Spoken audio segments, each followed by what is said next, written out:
Marcos capítulo 12. Entonces comenzó Jesús a hablarles en parábolas. Un hombre plantó un viñedo, lo cercó, cavó un lagar y construyó una torre de vigilancia.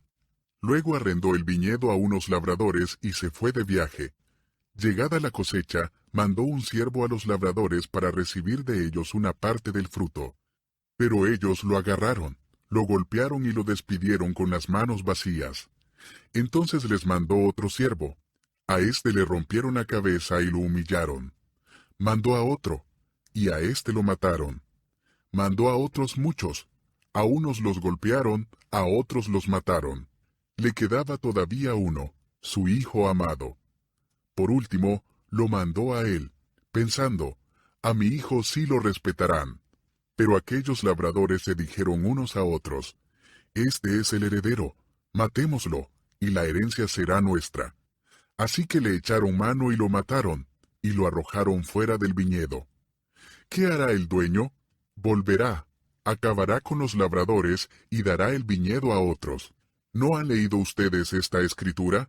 La piedra que desecharon los constructores ha llegado a ser la piedra angular. Esto es obra del Señor y nos deja maravillados.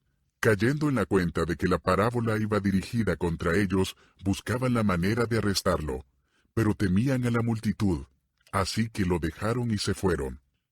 Luego enviaron a Jesús algunos de los fariseos y de los herodianos para tenderle una trampa con sus mismas palabras. Al llegar le dijeron, Maestro, sabemos que eres un hombre íntegro. No te dejas influir por nadie porque no te fijas en las apariencias, sino que de verdad enseñas el camino de Dios. ¿Está permitido pagar impuestos al César o no? ¿Debemos pagar o no? Pero Jesús, sabiendo que fingían, les replicó, ¿por qué me tienden trampas? Tráigame una moneda romana para verla. Le llevaron la moneda, y él les preguntó, ¿de quién son esta imagen y esta inscripción? Del César, contestaron. Denle, pues, al César lo que es del César, y a Dios lo que es de Dios. Y se quedaron admirados de él. Entonces los saduceos, que dicen que no hay resurrección, fueron a verlo y le plantearon un problema.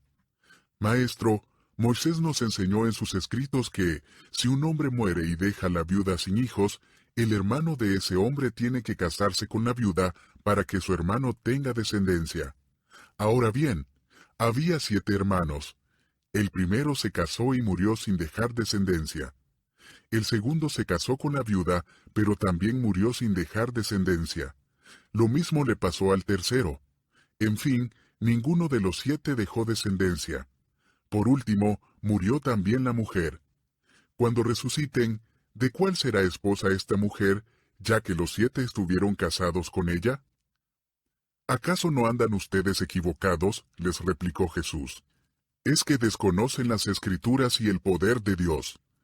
Cuando resuciten los muertos, no se casarán ni serán dados en casamiento, sino que serán como los ángeles que están en el cielo. Pero, en cuanto a los muertos que resucitan, ¿no han leído en el libro de Moisés, en el pasaje sobre la zarza, cómo Dios le dijo, Yo soy el Dios de Abraham, de Isaac y de Jacob? Él no es Dios de muertos, sino de vivos. Ustedes andan muy equivocados. Uno de los maestros de la ley se acercó y los oyó discutiendo. Al ver lo bien que Jesús les había contestado, le preguntó, «De todos los mandamientos, ¿cuál es el más importante?» El más importante es, «Oye Israel, el Señor nuestro Dios es el único Señor», contestó Jesús. «Ama al Señor tu Dios con todo tu corazón, con toda tu alma, con toda tu mente y con todas tus fuerzas. El segundo es, ama a tu prójimo como a ti mismo.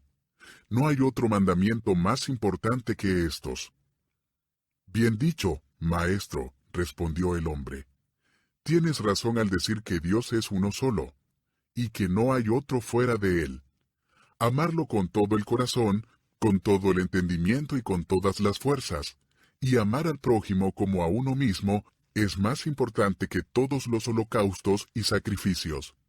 Al ver Jesús que había respondido con inteligencia, le dijo, «No estás lejos del reino de Dios».